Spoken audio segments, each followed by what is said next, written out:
Pues empezamos la segunda ponencia que nos va a dar Eloy López Zaramillo, que es arquitecto técnico, pero también es doctor en Historia a través de la Universidad de Burgos y especialista, digamos, especializado en este mundo romano que tanto nos interesa y nos une y es base de toda nuestra cultura y base de este camino Vía Aquitania. Por favor. Me voy a poner desde aquí. Vale, así se puede ver abajo. Creo, se oye, ¿verdad?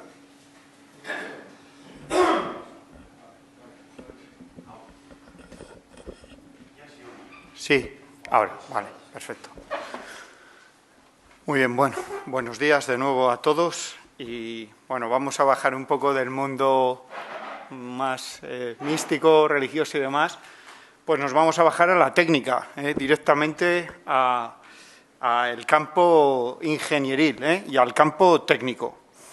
Y bueno, como veis en el título de la ponencia, pues nos vamos a desentrañar en líneas muy generales los orígenes, podemos decir abiertamente, desconocidos, absolutamente desconocidos, de la capital de la provincia de Burgos y la influencia que ha tenido de lleno en estos orígenes esta calzada que da nombre a este congreso, ¿no? La Vía Aquitana. Bueno, y sin más dilación, como hay mucho que explicar, tampoco os quiero aburrir mucho, pero claro, no se trata solo de explicar el paso de esta calzada. La relación de la calzada con la ciudad de Burgos no se puede decir que haya sido una relación de amor-odio, ni siquiera una relación de odio y odio, ¿no? Yo la definiría como una relación de desconocimiento más desconocimiento, o sea, total. Desgraciadamente, claro, cuando una población urbana crece a los extremos que ha crecido la ciudad de Burgos, pues el destrozo en el patrimonio de esta envergadura, pese a lo bien ejecutadas que estaban realizadas estas calzadas, como luego esta tarde creo que nos explicarán ampliamente, pues ha supuesto pues, un completo desconocimiento que la ciudad de Burgos, pues como ahora vamos a ver, se ha encargado de llenarlo con mucha sabiduría y mucho adorno también. Bueno, pues sin más vamos a empezar. Bueno, he preparado la presentación con siete puntos. Todo esto, sí que os digo, estas pinceladas que os voy a dar ahora está recogida en una publicación que he sacado gracias a estos colaboradores. Me interesa decir los colaboradores porque uno de ellos es Vía Aquitana y desde aquí, pues Vía Aquitania, y desde aquí quiero dar las gracias a los responsables de este itinerario, ¿no?, que están haciendo y que se está armando, itinerario cultural y al que le auguro sin duda un futuro, unos éxitos enormes. Bueno, pues la presentación se va a dividir en estos 7 puntos, sin más, y bueno, pues desde luego la ciudad de Burgos es la absoluta protagonista, como os podéis imaginar. Al final definiremos el paso de la Vía Aquitana por la ciudad de Burgos y bueno, pues creo que es lo que más os interesa, sin duda, pero a mí me interesa más que comprendáis la relación de esta calzada con Burgos, no solo geográficamente, sino incluso también toponímicamente con su propio nombre. Bueno, y sin más, pues vamos a empezar. No son numerosas las ciudades que tenemos en la península que conocen con exactitud la razón de su aparición a lo largo de la historia, ¿no? Podemos pensar, por ejemplo, en la ciudad de Cartagena, se conoce la Cartago Nova cartaginense, se conoce bien León, la Legio romana que origina esta ciudad. Curiosamente, suelen ser muchas veces asentamientos militares romanos, como pasa también en la ciudad de Mérida Augusta, también fundada por soldados eméritos en la época del emperador Augusto. Para la mayor parte de las poblaciones de la península, pues una oscura penumbra se cierne sobre todas ellas. Nuestro trabajo de investigación precisamente ha supuesto un auténtico reto en este campo para la comprensión de los verdaderos orígenes de la ciudad de Burgos, ya que hasta la fecha lo que había eran muchas conjeturas, muchos mitos y prácticamente ningún hecho firme probatorio.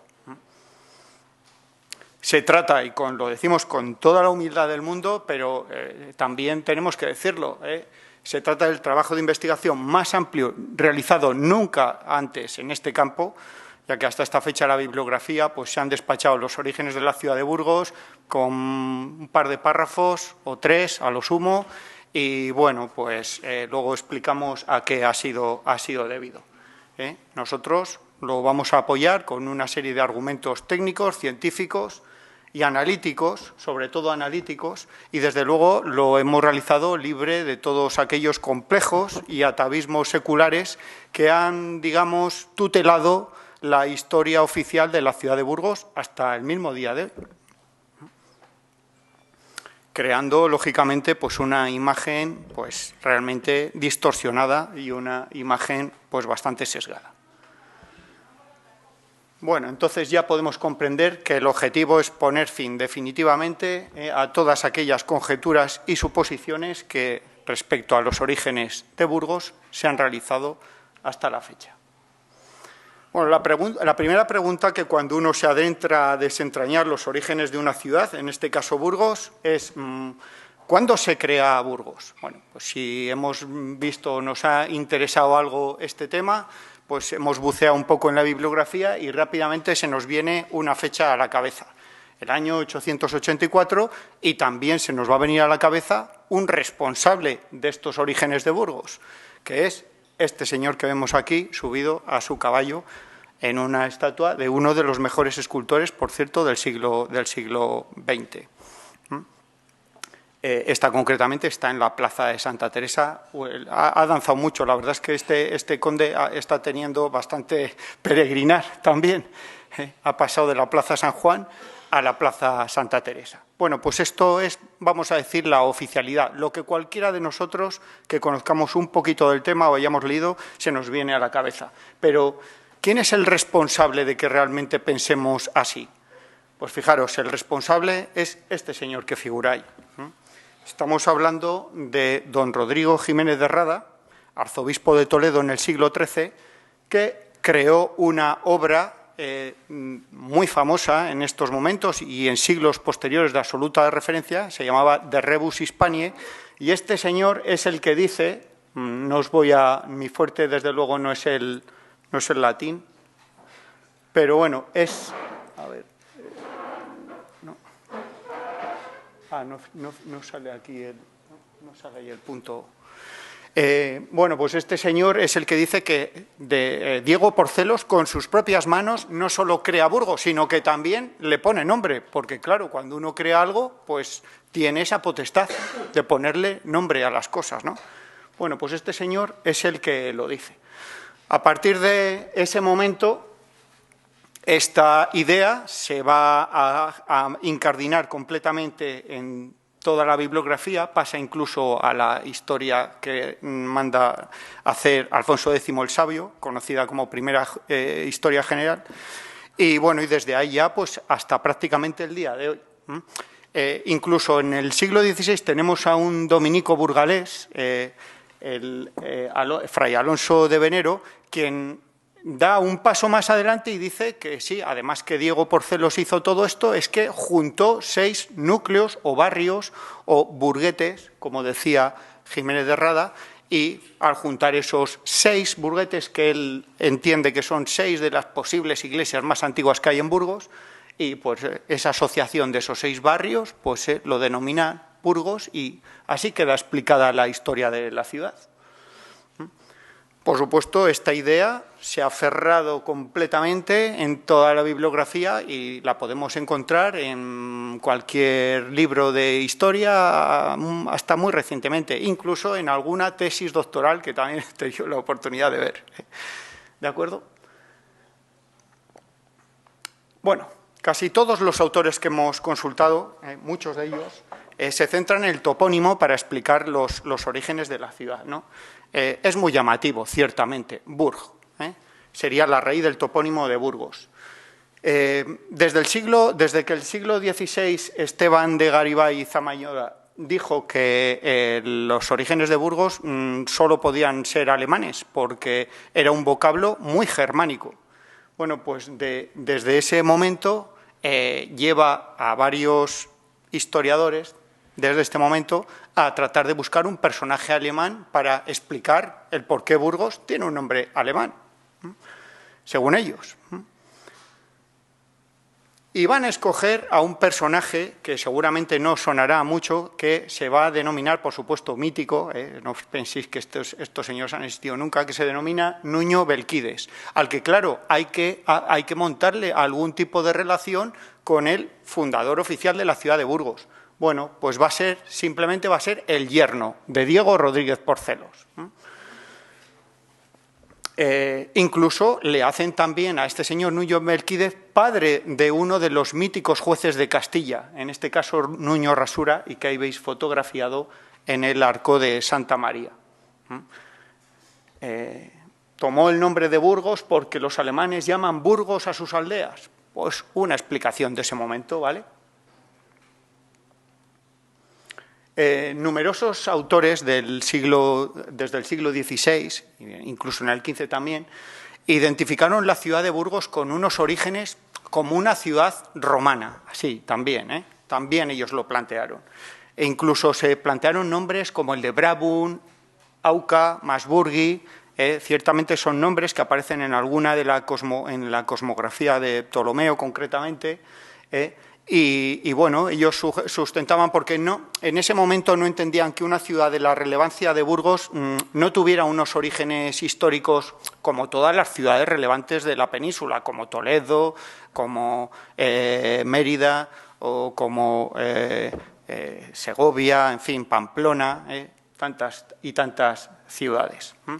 Pero con esta idea va a terminar el burgalés que os sonará, el padre Enrique Flórez, natural de aquí, de Villadiego, muy cerca, que dice que se dejen de milongas, que Burgos no puede tener orígenes romanos. Y además él afirma que no puede tener orígenes romanos porque por Burgos no pasa ninguna calzada romana. Como no pasa ninguna calzada romana, es imposible que tenga orígenes romanos. Ciertamente es una aseveración muy firme y que pues, va a permanecer prácticamente como fija. Si cogemos cualquier libro de historia de la ciudad de Burgos, por Burgos no pasa ninguna calzada romana, como decía el padre Flórez. ¿Hasta cuándo? Hasta aproximadamente el año 2000, coincidiendo con las obras de realización de la nueva estación del AVE, Rosa Manzano, que luego veremos cuando pase. Bueno, pues sí, el padre Flórez efectivamente estaba un poquito equivocado. Bien, otro grupo de autores van más allá, porque, oye, puestos a hablar de orígenes antiguos y van a decir que nada, vamos, que a Burgos lo funda, Burgos tiene fundación en el año 2430 a.C., y que lo habría hecho un mítico cuarto rey de España, de la que la ciudad, claro, tendría que tomar prestada su toponimia. Ay, perdón, me he equivocado. ¿Quién era ese mítico rey? Pues le denominan Brigo, y además le emparentan, fijaros, con estas ideas muy, muy increíbles del siglo XVI y XVII, lo emparentan directamente ¿con quién? Pues con Noé, lo hacen tataranieto de Noé, de manera que fijaros qué línea dinástica más buena para la ciudad de Burgos, ¿de acuerdo? Los defensores de esta teoría van a ser fundamentalmente la orden de los dominicos, con mucha potencia en Burgos. Recordad que Santo Domingo de Guzmán, bueno, uno de sus primeros conventos que funda lo hace en el convento de San Pablo en Burgos, donde actualmente está el Museo de la Evolución Humana. Y a partir de ahí una serie de autores van a defender estos postulados porque eran muy interesantes. Ahora vais a ver. Fijaros, por ejemplo, Melchor Prieto decía que ninguna alabanza llega a ser una ciudad tan célebre como su antigüedad. Fijaros lo importante que era para la propaganda publicitaria de una ciudad el ser una ciudad antigua. O incluso, fijaros, esta es mejor todavía, que dice el padre Melchor Prieto. Dice, la antigüedad de las ciudades es cosa sagrada y ella suele dar la primacía entre ellas, aunque entre otras cualidades tengan igualdad. O sea, y fijaros de lo que estamos hablando, ¿no? Era muy importante para una ciudad tener unos orígenes ciertamente antiguos, ¿vale? En ese momento, prácticamente desde el siglo XIII, Burgos tenía una agria disputa con la ciudad de Toledo por ver quién hablaba primero en las Cortes de Castilla cuando se juntaban. Porque, claro, Toledo apelaba a sus orígenes del reino de los visigodos y Burgos, pues, también tenía que tener sus argumentaciones. Y es que, claro, en esta mitología defendida por varios autores de los reyes míticos de la primitiva España en el año 2000 y antes, a 2000 antes de Cristo, pues Brigo, el supuesto creador de la ciudad de Burgos según estos dominicos, era nada menos que padre de Tego, el fundador de Toledo, con lo cual, claro, Burgos tenía primacía clara sobre la ciudad de Toledo. Bueno, pues fueron muchos los que participaron de estas tesis, muchísima gente. Ahí tenéis Alonso Venero, Maldonado, Gil González de Ávila, Gregorio de Arday. Hay una amplísima bibliografía que ha defendido esta teoría, por muy increíble que nos pueda parecer. Otra línea argumental, esta ya más reciente, es aquella que defiende que los orígenes de la ciudad de Burgos están íntimamente relacionados con su topónimo, que lo asemejan, que dicen que es sinónimo de una torre o fortificación. Pero claro, una fortificación del siglo IX, del siglo IX, que es cuando Diego Porcelos, estos señores también defienden que se crea esta ciudad, ¿vale? Y esta va a ser la idea que prácticamente pues, se da por sentada incluso hasta el mismo día de hoy, ¿vale? Es la que asemeja a Burgos a una torre o un castillo. O sea, ciertamente una cosa muy genérica, porque anda, imaginaros que en el siglo IX no hay torres y castillos, solo tenemos que pensar en los pueblos de la provincia que conocemos, ¿no? Castrillo de Murcia, Castiel, Torremoronta, Tordómar, todos estos pueblos que ya figuran en el siglo X y que tienen unos orígenes a partir de una fortificación.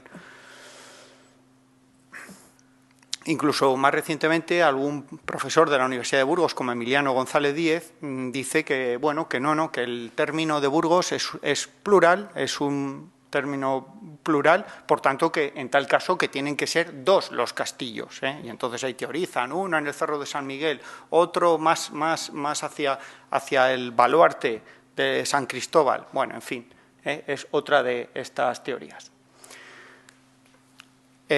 También ciertos autores han defendido la antigüedad de Burgos gracias a diversas fuentes o crónicas antiguas, como puede ser la crónica de Alfonso III, la verdadera historia del rey don Rodrigo de Melel de Luna, o el libro del primer príncipe cristiano de Francisco de Monzón. Pero, bueno, la verdad es que estos que defendían esta teoría no tuvieron mucha relevancia. Y bueno, y algún que otro autor, también los hay, estoy pensando en el arqueólogo Sentenach, un arqueólogo sevillano de comienzos del siglo XX, defiende que la ciudad de Burgos es de origen muy antiguo por el hallazgo de elementos arqueológicos. ¿A cuáles se referían? Pues fijaros, por ejemplo, a dos columnas impresionantes, como esa que veis, únicas en el arte hispano, un capitel, estáis viendo, de orden corintio, labrado con sus hojas, aunque está ciertamente aparece algo deteriorado en las hojas de acanto, y un fuste labrado increíble. Es una columna y una base que es única en el arte hispano. Cuando aparecen hablan que es una columna visigoda, evidentemente esta columna no tiene nada de visigoda, y por diversas, analizándola y consultando amplia bibliografía de expertos, tiene unos caracteres tremendamente orientalizantes. Estaríamos hablando de entre el siglo IV y el siglo V, que es cuando en la península más influencia oriental de Bizancio se produce, y estas columnas pues aparecen en la Plaza de la Flora. Todos que conocemos Burgos sabemos de qué estamos hablando, ¿verdad? Muy cerquita de la catedral. Y también os digo, como aparecen, desaparecen, ¿eh? Prácticamente a los 15 años, coincidiendo con la rapiña que el señor Hearst realiza en la península en esos años, desgraciadamente recaló en Burgos, estuvo a puntito, bueno, lo tuvo comprada, la Casa de Miranda, la actual sede del Museo de Burgos, y estas columnas estaban a 50 metros de la Casa de Miranda, en la calle del Progreso. Las tenía un señor que se llamaba José de la Morena. Bueno, no tengo ninguna duda de por qué estas columnas desaparecieron. Evidentemente se las llevó Hearst y uno de sus avanzados destacados en el territorio, que era un arquitecto, además, por cierto, un arquitecto norteamericano. Y bueno, o tenemos, por ejemplo, estos restos arqueológicos en las excavaciones de la Plaza de Armas del Castillo. La única vez que se han hecho unos restos arqueológicos en lo que es la fortaleza militar, la Plaza de Armas, se hace una pequeña cata de 3 por 3 metros, se profundiza bastante y ahí aparece pues diverso material, terra sigillata romana, etcétera. Y este aparatito que está ahí pintadito de amarillo, que, bueno, luego si quiere alguno tiene más curiosidad que me pregunte porque es alucinante, ¿eh? Se trata de un material quirúrgico y este tipo de material quirúrgico nos lo confirmará luego Margarita, seguramente. Es un tipo de material que aparece muy frecuentemente en aquellas canabae o asentamientos civiles que aparecen en la península alrededor de campamentos militares romanos. En ese momento Ulibarri y demás no hacen... el estudio de los asentamientos civiles no ha concentrado gran atención. Siempre nos hemos centrado más en el asentamiento militar, pero es un hecho cierto. Los asentamientos militares romanos de cualquier tipo y tamaño y envergadura acaban generando un asentamiento civil en sus inmediaciones por diversos motivos, entre otros porque ahí corre la economía, circula la economía, hay dinerito, etcétera, etcétera. Bien, y finalmente pues tenemos que hablar del último aspecto que ha servido para desestimar los orígenes romanos de la ciudad de Burgos o, por el contrario, para afirmarlos, que es la calzada romana, ¿vale? La vía Asturicam, Burdigalan o vía Aquitana, y que en el tramo de Burgos, al igual que en el tramo de Sasamón, como antes nos ha recordado Amando, también coincide con un tramo muy importante, que es un tramo de la vía denominada vía de Italia in Hispanias. ¿Por qué esta calzada es tan importante? Porque comunica nada menos que la sede de la única legión que va a permanecer en la península una vez pacificada, en el siglo I a.C., primero en Astorga, Astúrica Augusta, y más tarde en Legio, en la actual León, pues comunica este asentamiento militar con el poder civil en la península, que es con Tarraco, ¿no? Bueno, pues en su tramo, desde luego, que pasa por Sasamón y así como por Burgos también, esta calzada no solo comunica con Aquitania, comunica también con nada menos que con Tarragona, que también es el núcleo de población donde está el cónsul, donde está el máximo dirigente de esta provincia de Hispania. Bueno, pues la existencia de esta ruta o no, atravesando la ciudad de Burgos, en este caso, que es para lo que yo os he venido hoy aquí a hacer esta ponencia, pues será fuente de agrias discusiones, como bien antes ha señalado Amando, y pese que algunos autores, como Lorenzo de Prestamero, en el siglo XVIII afirman que era Alavés, pero él afirma que pasa por la ciudad de Burgos, y otros a comienzos del siglo XX, como Sentenach, arqueólogo que os había dicho antes, o también otro geógrafo que estudió mucho las calzadas romanas, el señor Antonio Blázquez, pese a que estos señores afirman que sí, que por Burgos pasa esta calzada romana, lo cierto es que su predicamento cae como una gota en un océano y se seguirá manteniendo que por Burgos no pasa ninguna calzada romana, hasta que aparece ese miliario de Villanueva de Argaño que tantas gracias tenemos que dar, porque es el que acaba de determinar, incluso el propio Abásolo tiene que acabar reculando y reconociendo que efectivamente, pues que va a ser que sí, que por la capital de la provincia pasaba también esta calzada. No sé qué ha pasado aquí, ha salido ahí. Se va a apagar el televisor, nos dice.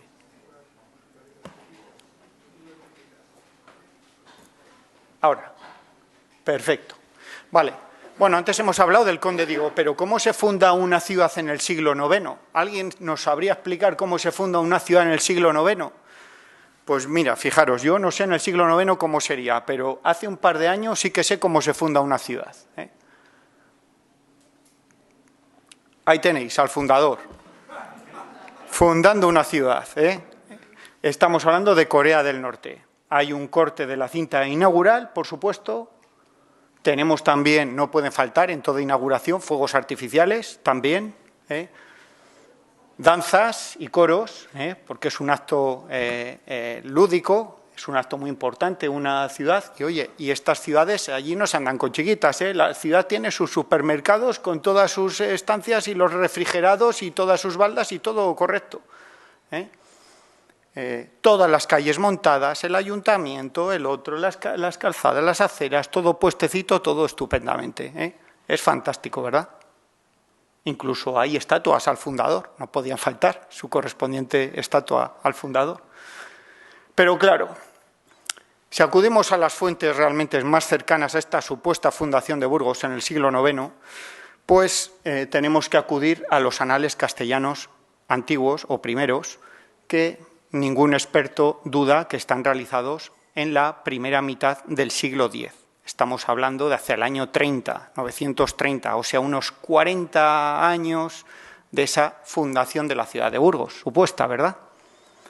Bueno, pues estos anales castellanos, ¿qué son? Pues nada, es un escrito muy breve, de apenas esos 15 párrafos que veis ahí, en el cual de esos 15 párrafos, en 4 se cuentan historias que se relacionan con Burgos o con el entorno de Burgos. Por eso se ve que quien escribió esto tenía preocupación por esta zona, por dejar reflejados ciertos acontecimientos, y por eso se han denominado anales castellanos, porque está claro que se parieron desde un entorno no muy lejano a la ciudad de Burgos, que copa nada menos que 3 de los 15 párrafos, ¿vale?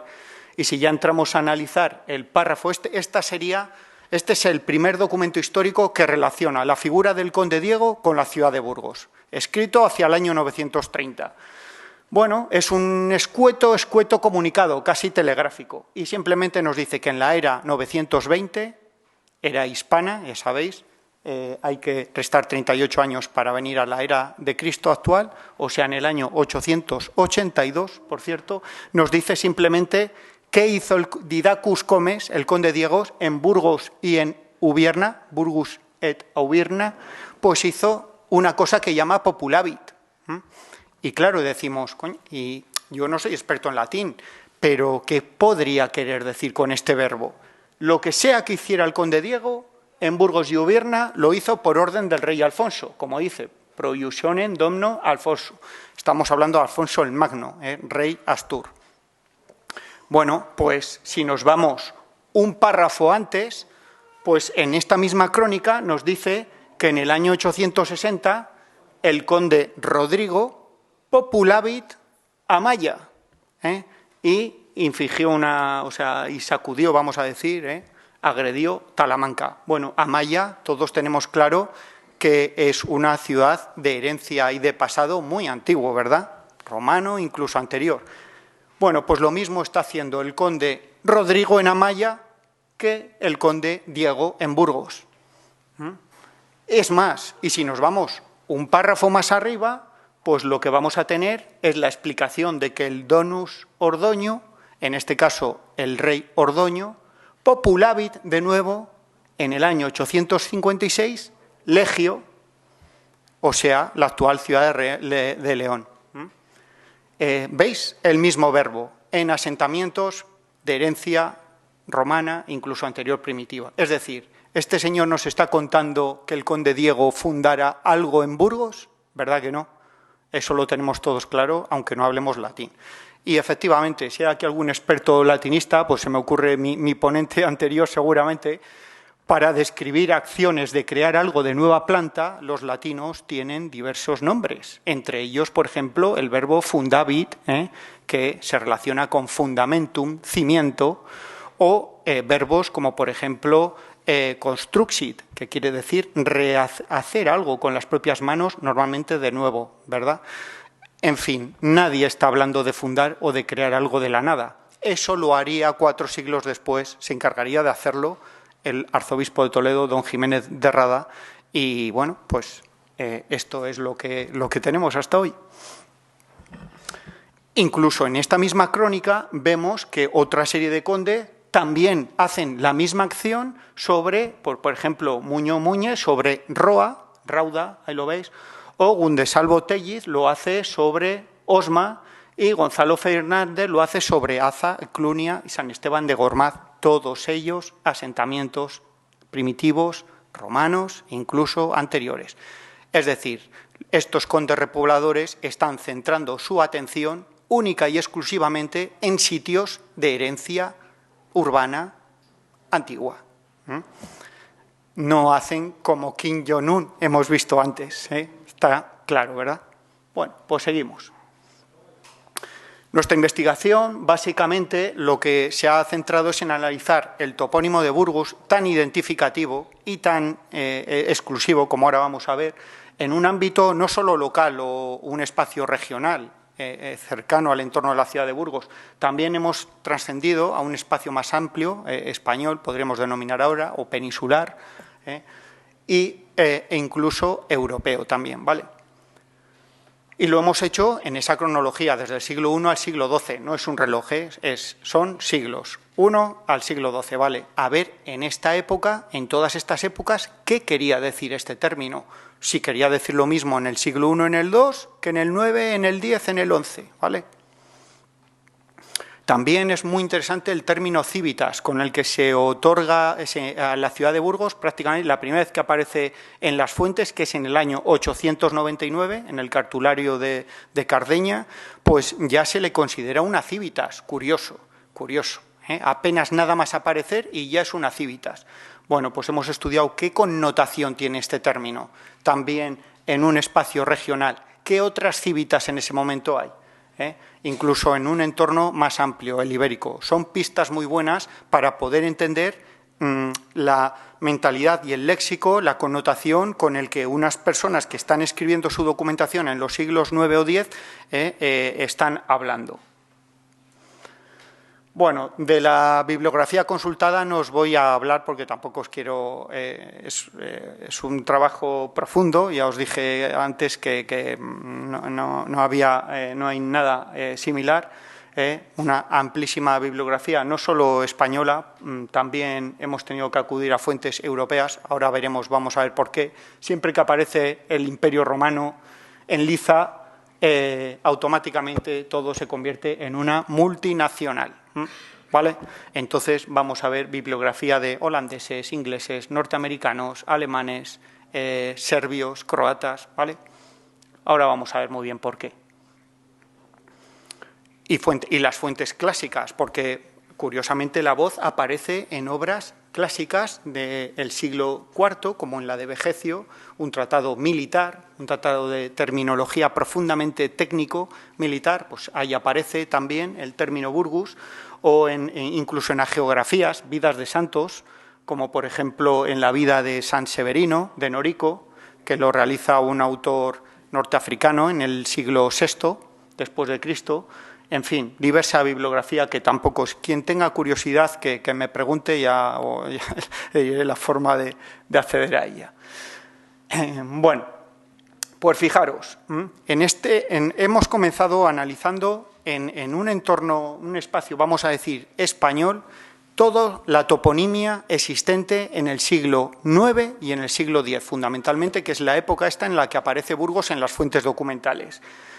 De esos 10.500 topónimos, consultados desde cartularios de Galicia hasta cartularios catalanes, donde son documentos normalmente custodiados en monasterios, donde se guarda documentación de compras y ventas, y en esta documentación es muy interesante porque se habla de mucha toponimia de pueblos del entorno, ¿vale?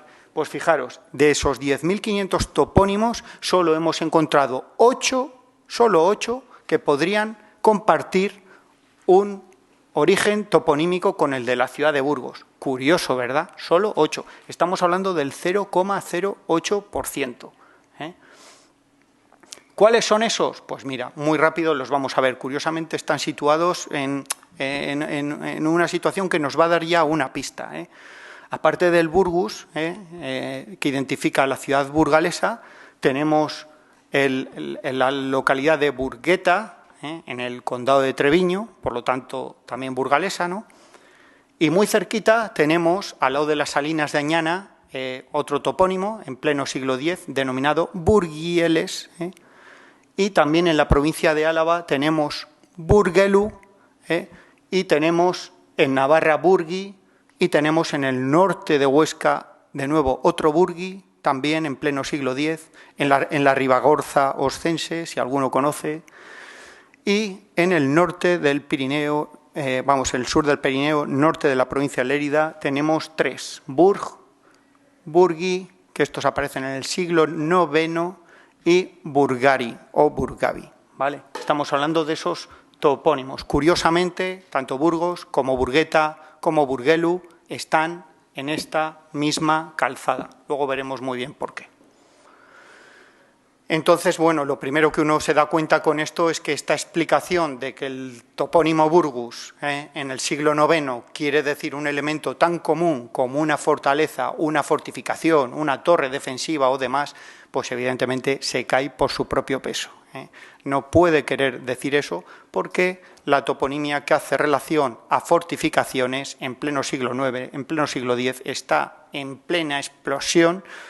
Son tiempos muy convulsos, tiempos donde hace falta fortificaciones y fortalezas y, evidentemente, con esta representación es imposible que quiera decir eso este término, ¿de acuerdo?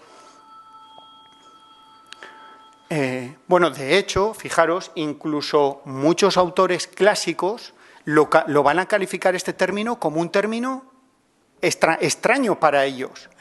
Lo hace Orosio desde Hispania en el siglo V, lo va a hacer también Eugipio desde lo que hoy es Italia en el siglo VI, Gregorio de Tours lo hace de nuevo desde Galia, Isidoro de Sevilla de nuevo en Hispania en el siglo VII vuelve a calificarlo como un término ajeno a la cotidianidad de la península.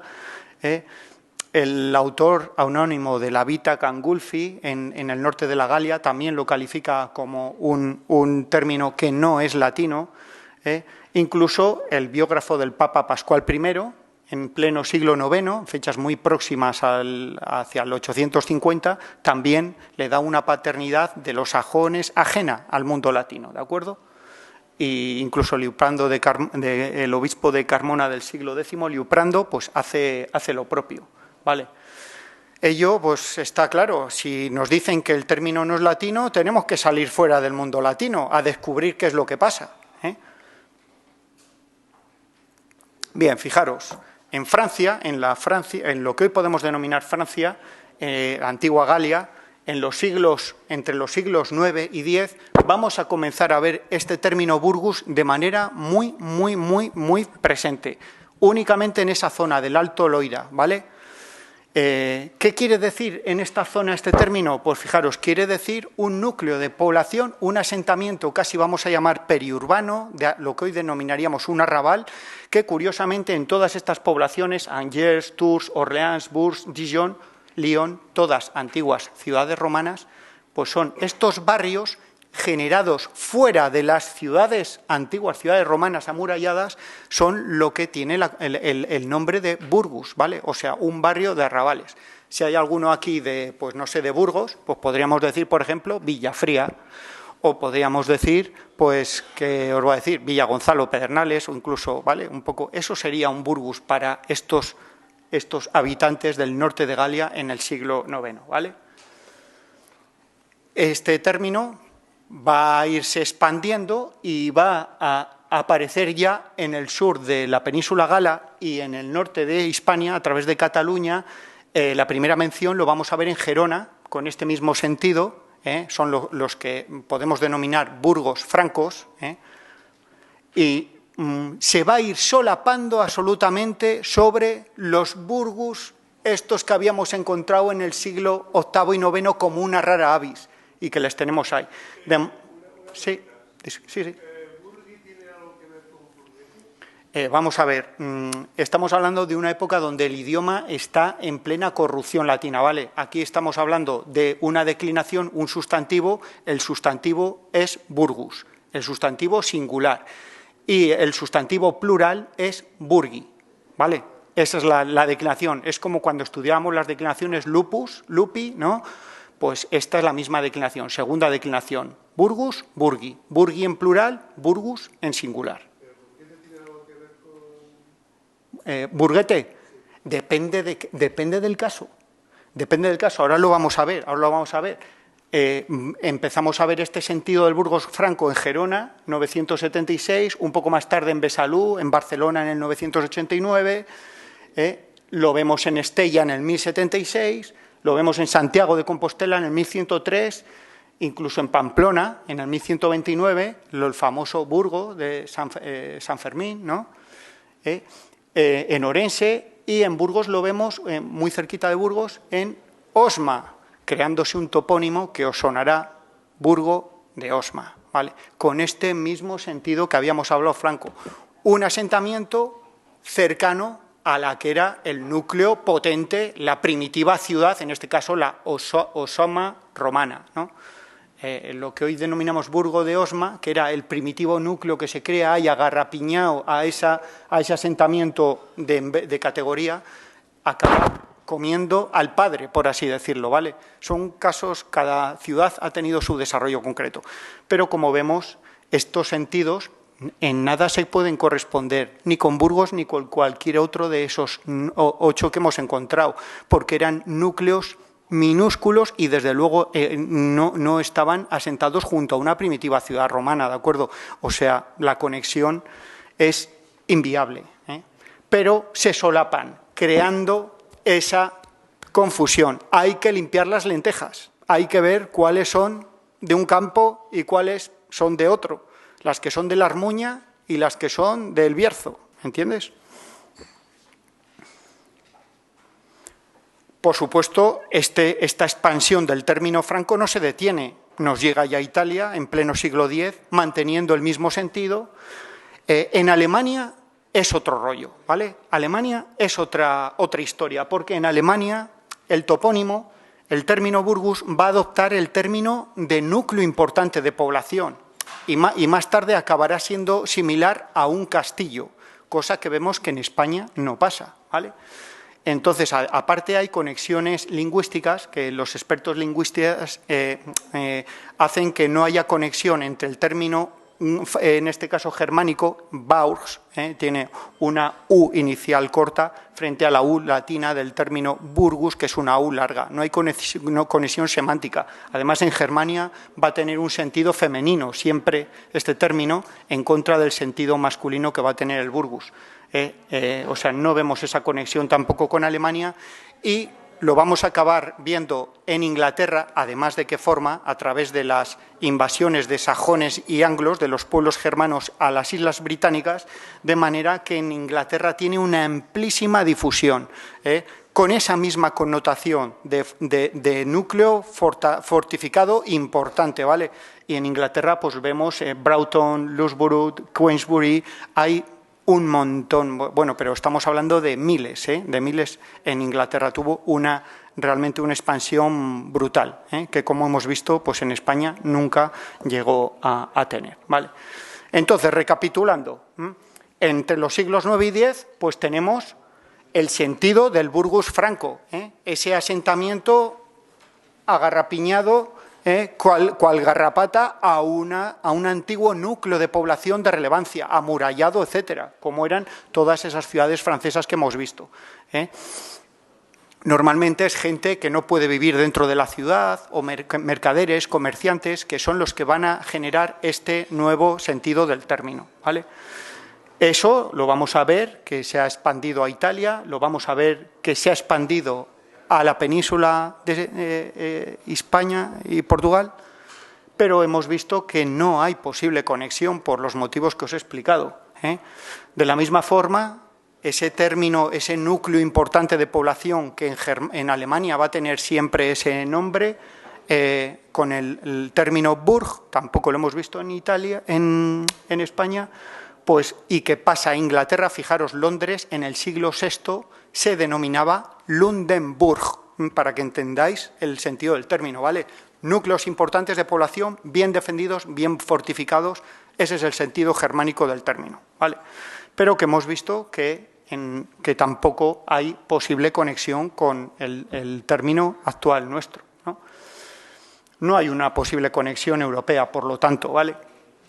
Y hemos visto, recapitulando unos segundos, que si en el mundo latino, desde el siglo V, lo consideran un término casi germánico, ajeno a su mundo, y tampoco existe esa conexión del término germánico con el término de Burgos, ¿qué es lo que está pasando aquí?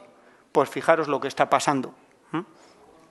Únicamente durante un breve periodo temporal, este término va a tener el mismo sentido desde un confín al otro confín de Europa e incluso más allá.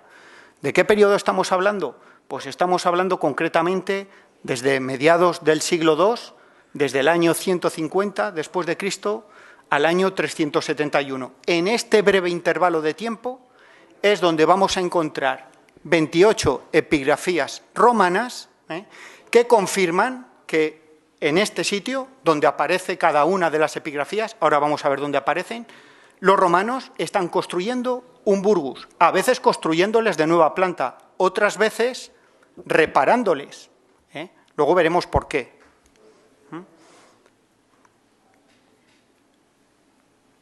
¿Qué es un burgus para los romanos? Pues fijaros, para los romanos un burgus es esto: una pequeña construcción, por supuesto militar, creada por militares desde el propio ejército.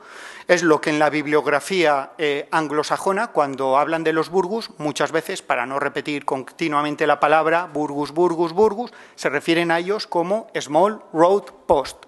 Para los que no manejéis el inglés, road es calzada. O sea, la bibliografía anglófila los relaciona efectivamente con las calzadas. Y como veis, este burgus está ahí al pie de una calzada, porque como vamos a ver, es una torre de vigilancia de carácter policial, prácticamente militarizado. Los romanos no tenían policía como tal, pero el propio ejército desarrollaba esas funciones policiales, ¿de acuerdo? Y claro, la calzada va a ser para el burgos su motivo de existencia. No hay otro, el controlar esa calzada. Estas son las ruinas de uno de estos burgus, concretamente en Alemania, Arlach, en medio metro. Margarita, como me encantaría que fueras a Arlach a investigar esta fortificación. Aquí la tenemos en planta. Está un arqueólogo francés, Grenier, a principios del siglo XIX, pues hace este dibujo en planta. Bueno, es una construcción pequeña que podía alojar en el mayor de los casos a unos 80 militares. O sea, no era un destacamento muy grande, porque claro, la relevancia, la singularidad que tiene estos burgus, tú con un burgus de estos no puedes controlar una calzada. Tienes que tener varios puestos a lo largo de la calzada para tener monitorizada y fuertemente militarizada esa calzada. Luego veremos cuáles y por qué. Vale. No todos eran de la misma geometría, hay otros más pequeños como este de Suiza. Estos son todos procedentes de excavaciones arqueológicas.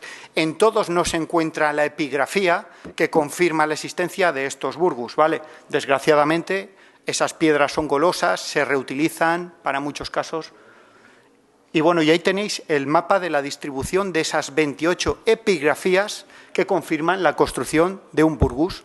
Como vemos, pues si uno ve, automáticamente se le viene en la cabeza el mapa del imperio, pues estamos viendo la distribución de ellos, ¿no? ¿Dónde están construidos? Pues evidentemente parece que están en las zonas del limes, de los márgenes. ¿Qué ocurre ahí? Pues evidentemente, ahí hay calzadas, sí, vaya que sí las hay. Son las calzadas más militarizadas que tiene el Imperio Romano, porque por ella distribuye las diferentes legiones y en estos periodos, momentos, se me ha olvidado decirlos, porque estamos en un periodo, momento en el que el Imperio Romano empieza a atravesar un episodio desconocido. Hasta ese momento el Imperio Romano había sido expansivo, pero a mediados del siglo II empieza a tener filtraciones por sus fronteras, como vemos ahora en nuestro país también, y ello les lleva a cambiar de estrategia, a no querer ya ampliar más, a defender lo que tenemos. Y para defenderlo, todo eso, no se les ocurre otra cosa que militarizar todos estos espacios tan estratégicos para el imperio, ¿de acuerdo? Bueno, y aquí, esta me gusta enseñaros, os voy a enseñar 3 de estas epigrafías muy diferentes. Esta, por ejemplo, aparece en la actual Bulgaria, en lo que era la provincia de Tracia romana, y ahí veis, bueno, si alguien luego tiene curiosidad, bueno, podemos hablar o le enseño la publicación y demás. Bueno, ahí se ve perfectamente en todas estas epigrafías, los romanos siempre hacen lo mismo. Dicen bajo qué emperador, sobre todo si son militares, dicen bajo qué emperador está quien está escribiendo, y dice qué es qué quiere conmemorar. Aquí lo que está diciendo es que están construyendo Burgus. En este caso aparece en la forma acusativa plural, Burgos, curiosamente, el nombre que actual tiene la ciudad de Burgos, y otro tipo de fortificación que se llaman presidios también. Este aparece en Bulgaria, aquí tenemos otro, por ejemplo, este aparece en la actual Siria, y en este caso es muy curioso, porque aquí lo que está hablando no es de construirle, aquí está hablando de reparar los que ya hay. Estaban en sitios complicados y por lo que se ve, pues necesitamos hacer funciones de reparación y además dejamos constancia de ello, como es el caso. En este caso se trata de Flavio Bonus, dice además el cargo que tiene un militar, comes primor et dux, o sea, estamos hablando de un cargazo militar de fronteras, y dice que reparavit Burgos, o sea, está reparando esos burgi que hay en este caso, en la provincia romana de Siria, en el conocido como Limes Arabicus.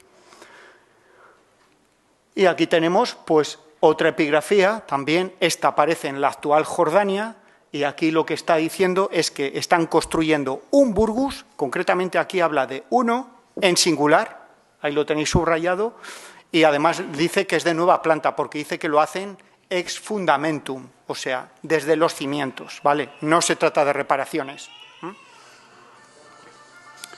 Vale.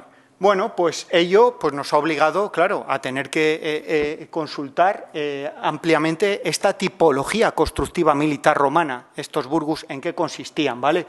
Hay amplísima bibliografía centroeuropea, fundamentalmente, donde mejor se han estudiado, que los han definido, como ya veis, como pequeñas fortificaciones de carretera, ¿vale? El emplazamiento, pues ya hemos visto, en las principales vías militares del imperio. Pero, ojo, también en zonas mineras, porque son zonas estratégicas. El imperio se financia con oro y el imperio se financia con plata y con minas de extracción que tienen a lo largo y ancho del imperio, ¿de acuerdo?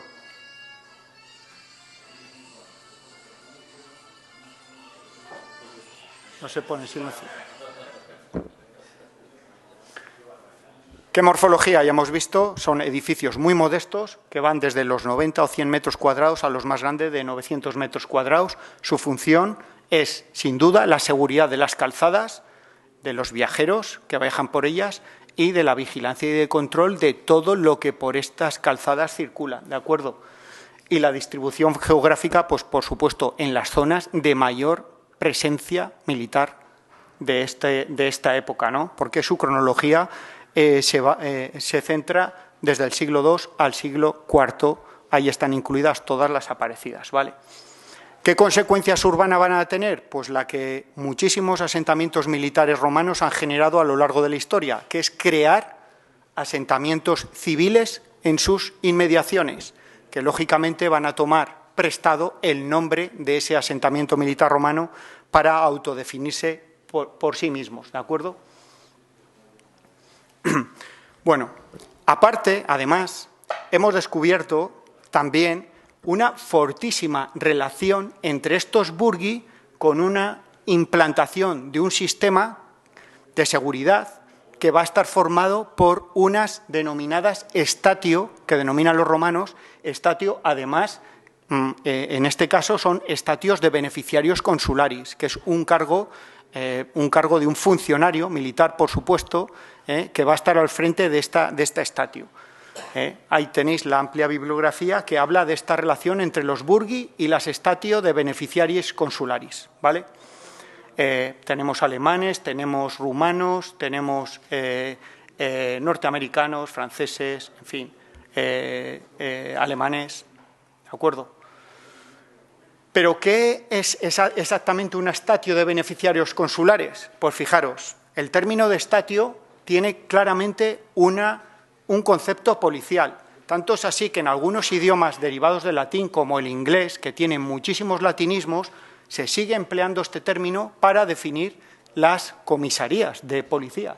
Y los ingleses le siguen denominando estatio, polis estatio, ¿vale? Station, que dirían ellos, ¿vale?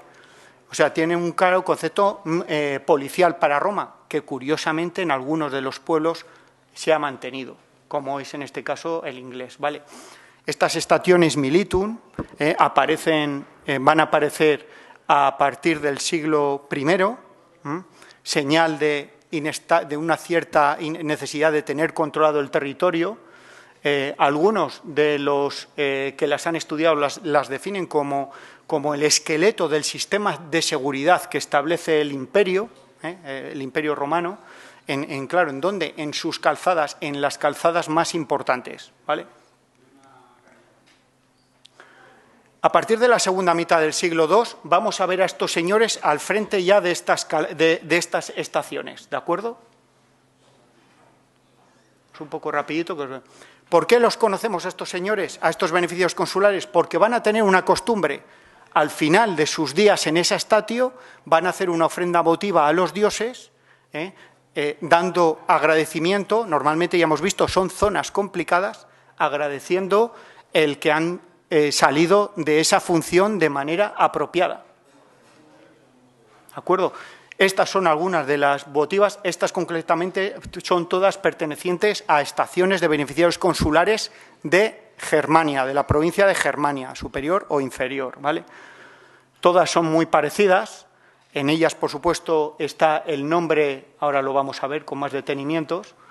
En ellas, por supuesto, va a estar el apelativo de ellos para reconocerse como beneficiarios consulares. Normalmente en Alemania, en el siglo III, van a empezar a firmar estas identificaciones votivas con esas letras, BFCOS.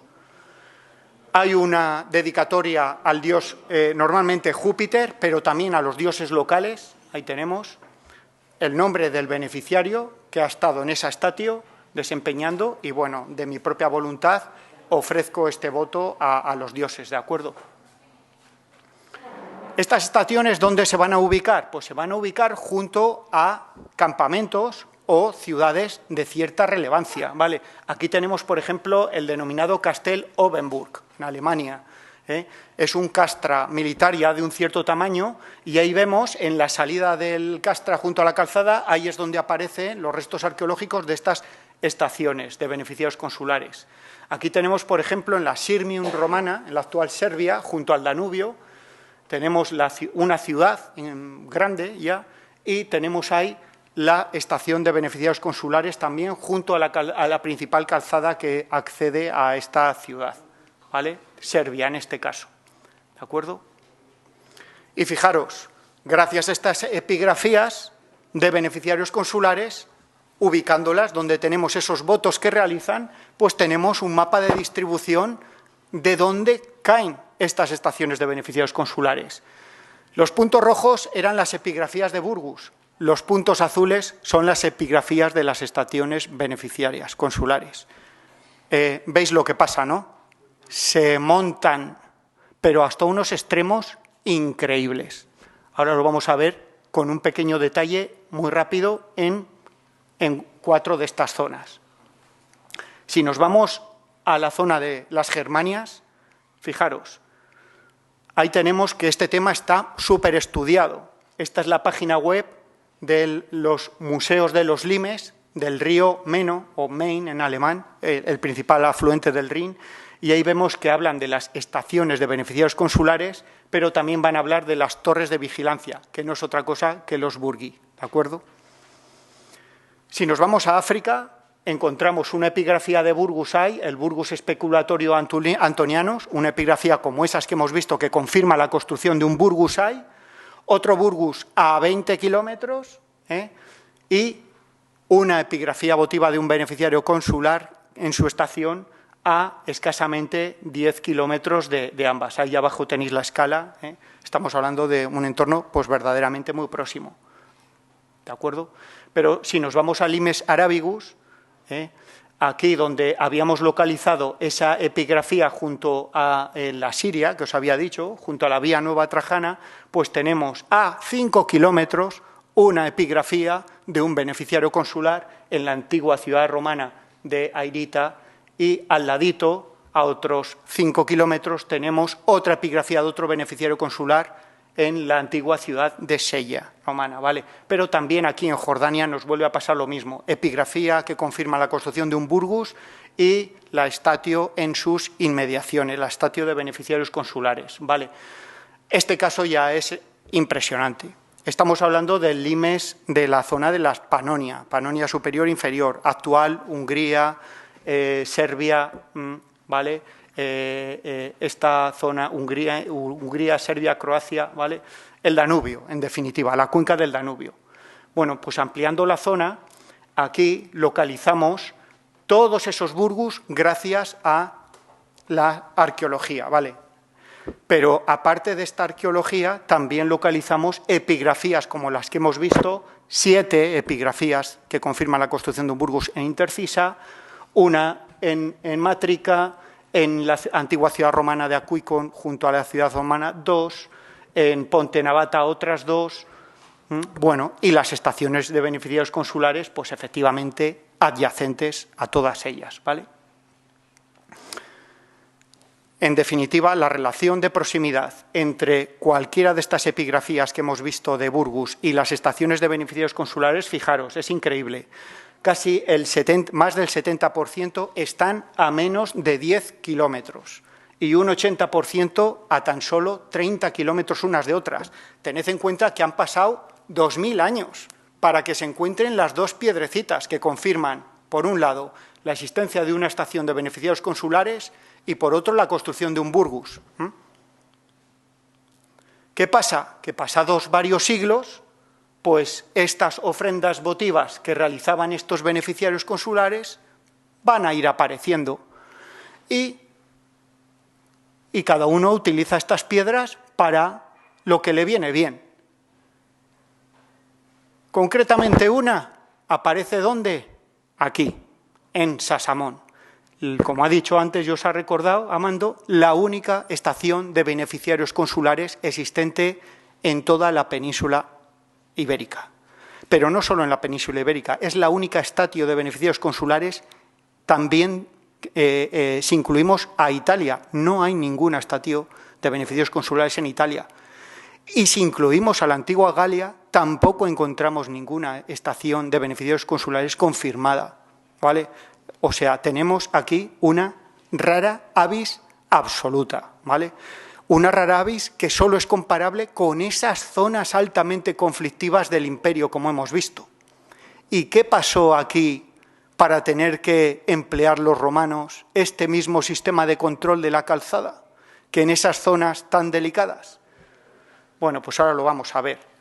Esto es Segisamone. Si vamos a ir luego a Santa María, Amando, vamos a ir mañana. Tendremos la ocasión de verla, ahora os lo voy a explicar un poco, porque, señores, estamos hablando que esto es la mejor prueba que confirma para los burgaleses los orígenes romanos de Burgos, ¿vale? En esta epigrafía es como todas, no tiene nada anormal, porque tened en cuenta que estos señores iban circulando de un sitio para otro, entre las diferentes estaciones de beneficiarios consulares. Lo primero es una ofrenda a los dioses que aparece. En este caso, Bueno, pues en la epigrafía de Sasamón ha desaparecido, pero sería como casi todas, una ofrenda al dios Júpiter y también a los dioses locales, porque se querían congraciar con los dioses locales, ¿vale? Aparece el nombre de la estación, de la propia estación, Stationis Segisamonensium, claramente, ¿vale?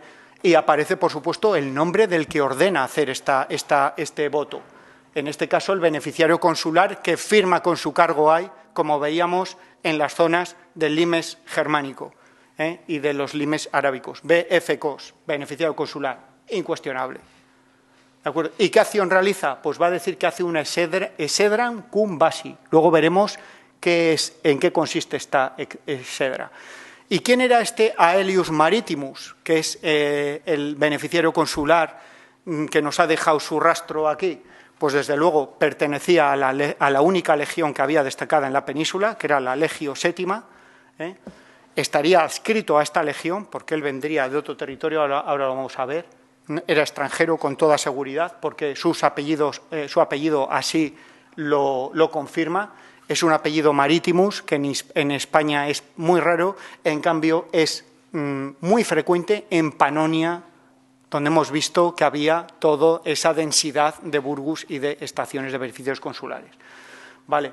Dedica su dedicatoria firmando exactamente con las iniciales BFCOS, exactamente igual que veíamos que lo hacían en la statio de Osterburken, de Alemania, y solamente hay un dato que sabemos, que solamente estuvo aquí 6 meses, porque eso eran el tiempo que estaban obligados a permanecer. Muy raramente sabemos que alguno repitió una prórroga, otros 6 meses, y eso lo sabemos porque al cabo de los otros 6 meses volvieron a mandar a hacer una epigrafía y tenemos 2 epigrafías con el mismo nombre, con lo cual ese repitió en otros sitios. Aquí en Sasamón solo aparece una. Yo no descarto, lo normal sería que hubiese más, que hubiera varias más. También es normal que solo aparezca una porque en esta época, en torno al siglo III, es una época un poquito particular, luego veremos por qué. ¿Vale? Pudo estar muy poco tiempo activa esta statio. Bueno, directamente muchos no, pero varias bibliografía implican a estos señores, los beneficiarios consulares, directamente en la implicación y en la construcción de los burgus que hemos estado viendo, ¿de acuerdo? ¿Qué funciones tenían? Pues diversas, pero fundamentalmente se habla de funciones de mejora de comunicaciones entre la parte militar del ejército y las tropas y el cónsul político del territorio, misiones policiales, control de seguridad, en definitiva, pues todo lo que se os pueda venir a la cabeza en cuanto a misiones de control policial y sobre todo del control del tráfico y las mercancías delicadas, en este caso en zonas mineras de oro y plata. Dice, si en Sasamón no hay oro, ya, aquí no hay oro, pero pasaba el oro por aquí, exactamente, ¿vale?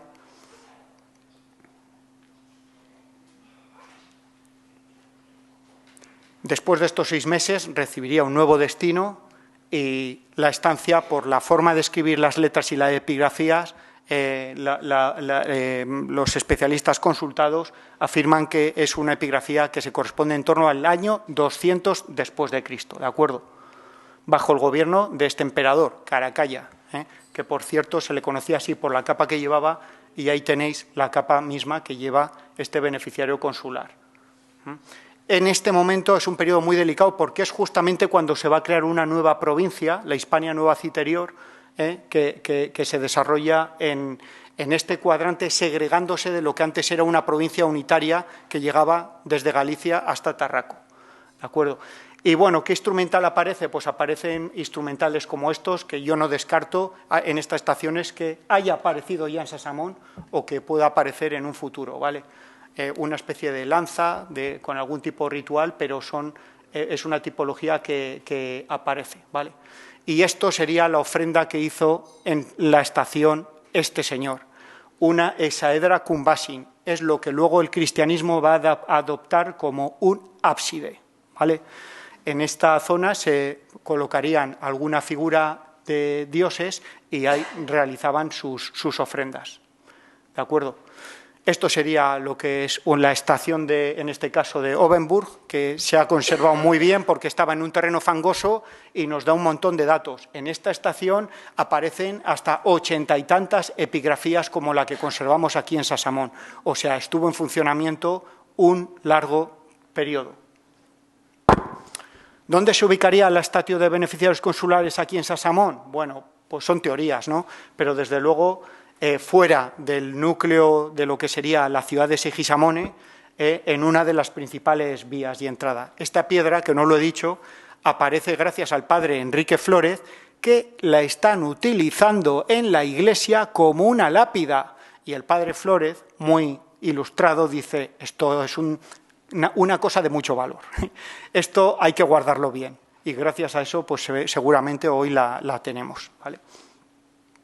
Bueno, las conclusiones principales, ya vamos terminando, pues que el origen de la ciudad de Burgus, en las fuentes iniciales, desde luego está clarísimo que es un elemento constructivo militar romano, un Burgus,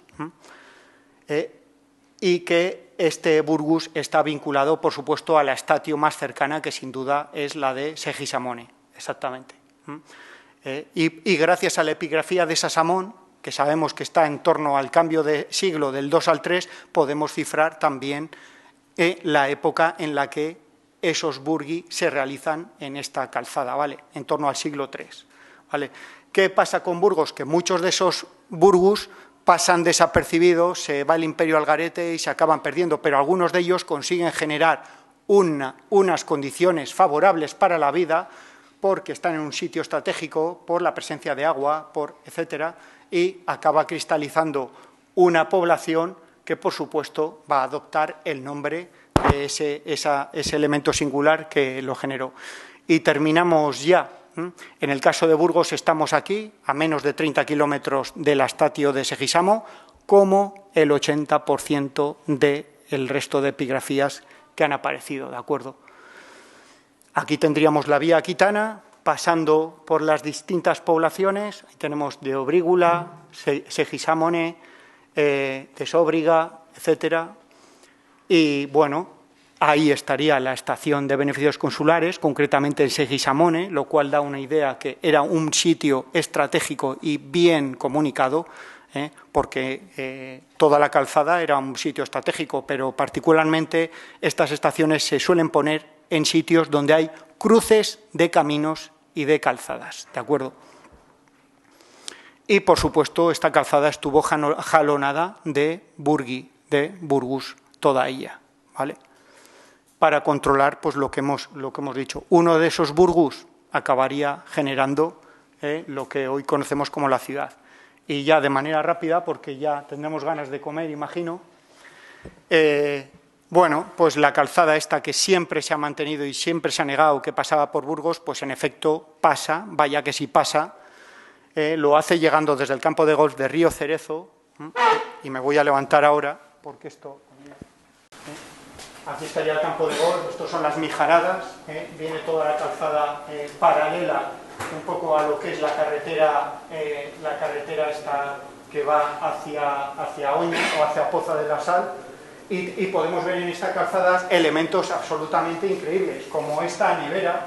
Es un sitio donde se guardaban los hielos, la nieve, para conservar alimentos, que aparece junto a la venta conocida como Las Morquillas. Hoy es un pueblo que se denomina Villayerno Morquillas, porque son dos, Morquillas y Villayerno, que está aquí, ¿vale?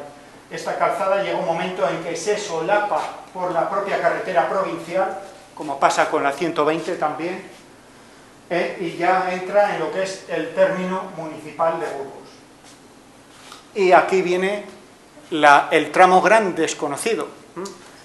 Bueno, llega por la glorieta que divide el tráfico hacia dirección Santander o Poza de la Sal o hacia Vitoria, y atraviesa por enfrente justo de la nueva estación del tren. A partir de ahí sigue absolutamente recta, pasa por las inmediaciones del Hospital de Burgos, y aquí, de pronto, se acaba la calzada, no hay más.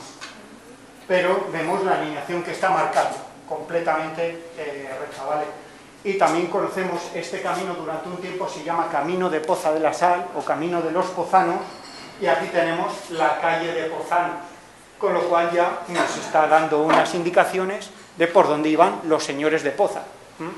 Es decir, la calle Pozanos sigue siendo la calzada.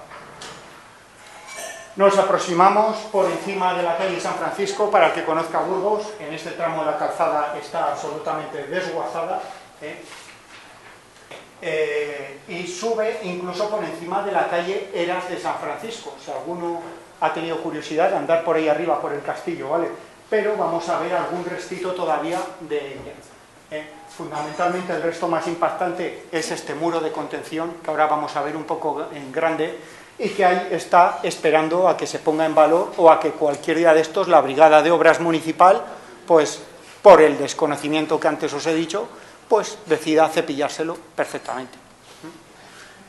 A partir de aquí entra en el gran tramo desconocido de la ciudad, y es que la ciudad, como no podía ser de otra forma, va a articular todo lo que es el cogollo del Burgos histórico y antiguo. Porque si vemos y observamos la ubicación de la gran mayoría de las iglesias, las vamos a ver apegadas junto a esta calzada, que ha sido el elemento completamente desconocido. Ya os digo que en cualquier bibliografía de historia de Burgos no la vais a ver por ningún sitio, cuando es el elemento que ha articulado completamente, por supuesto, la ciudad desde sus comienzos, ¿vale? A partir de aquí, bueno, pues estarían las iglesias. Al pie está la iglesia de San Esteban, por supuesto, está la iglesia de San Nicolás, está la iglesia de Santiago y también está la catedral, por supuesto, a un nivel inferior.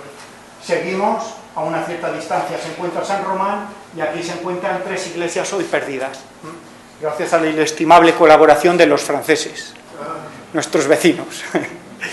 Bueno, pues aquí tenemos la iglesia de San Martín, la iglesia de Santa María de Bejarrúa, está claro el topónimo, ¿verdad?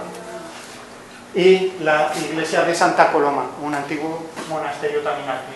Sale por el arco de San Martín, por donde luego harían el arco medieval, evidentemente, y ya toma a través de la calle de San Sadurní, toma dirección, perdón, vale, ahora vamos a ver. Vale, este es el muro que os había dicho, en la calle de San Francisco. ¿Qué es esto? Esto es un muro de contención de la plataforma de la calzada. Los romanos tontos no eran, como bien sabemos, y en vez de llevar la calzada por el nivel de las aguas, lo que hacen es subirla, elevarla, para no tener ningún problema con las diversas aguas que tenemos en Burgos. El Vena, el Arlanzón, la Esgueva de San Francisco, el río de Cardeña, en fin, un sinfín de agua por todos los lados, como bien sabéis. Se pueden ver justo encima del muro, gracias a la inestimable colaboración de la Brigada de Obras del Ayuntamiento de Burgos, que un buen día, para poner un poste telefónico, hacen una zanja y dejan al descubierto todas las tripas, y ahí están para el que las quiera ver. Y esta sería una reconstrucción de lo que sería la calzada a su paso, en este caso por la población. A partir de aquí salimos, abandonamos el arco San Esteban, y ya todo lo que hoy es la calle Camino de Villalonquejas, que es una ronda interior, pues va justo prácticamente por debajo. De esta forma entendemos por qué está aquí el antiguo pueblo de San Martín de la Bodega, o la Granja de Requejo, o incluso el propio barrio de Burgos hoy, Villalonqueja. Y a partir de aquí giramos, salimos del término municipal y nos adentramos, como bien sabéis, hacia Tardajos, las Quintanillas y demás. Pues nada, hasta aquí ha sido todo.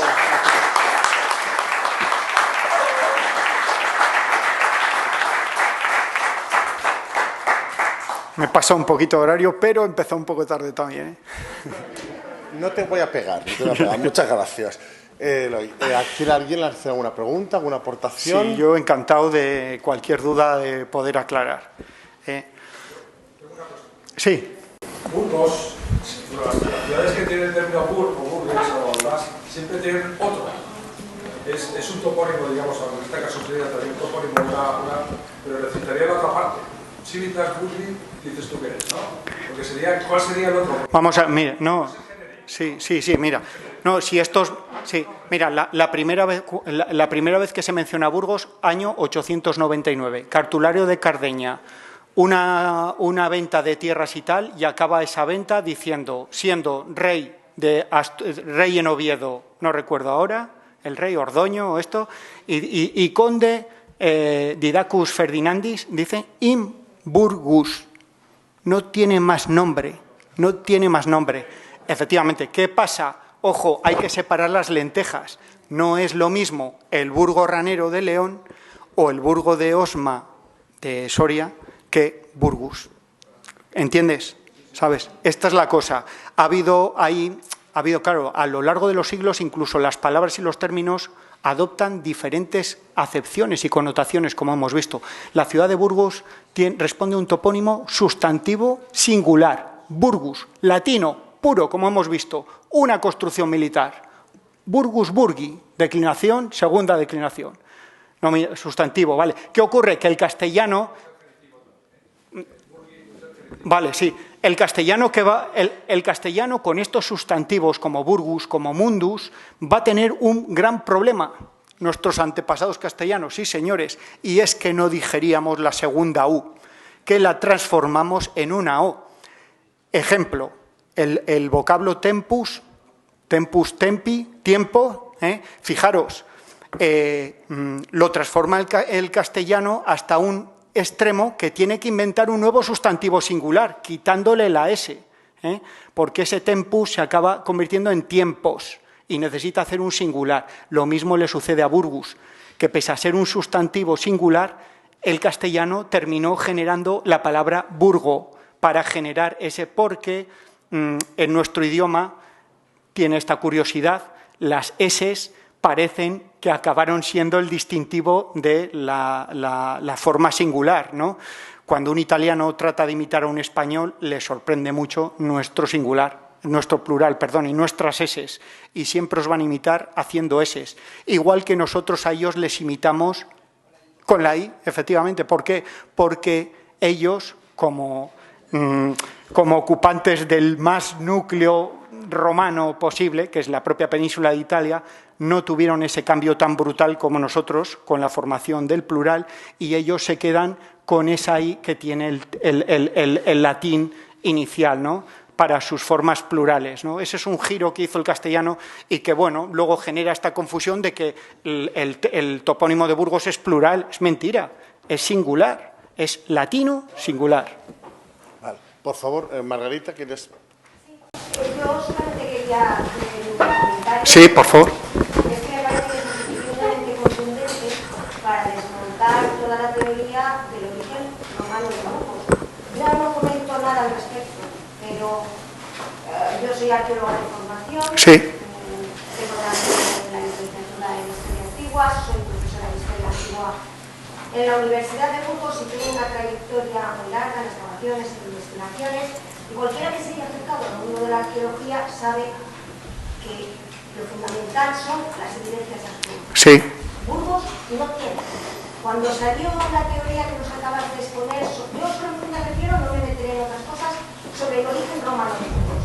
Solamente he sido capaz de poner una diapositiva de unos pocos materiales que han salido del castillo de Burgos. Pero, uno de los materiales, perdona, lo tengo apuntado porque es un instrumental quirúrgico, sí. Como una cosa un poco sí. excepcional, cuando en realidad no es nada excepcional la aparición de instrumental quirúrgico asociado a... ¿Asociado a dónde? ¿A dónde? Asentamientos militares romanos. Yo estoy citando... Sí. Estoy hablando de la ciudad de Segovia, que es un conjunto, una caja de instrumental quirúrgico impresionante. Por poner un ejemplo, no es exclusivo.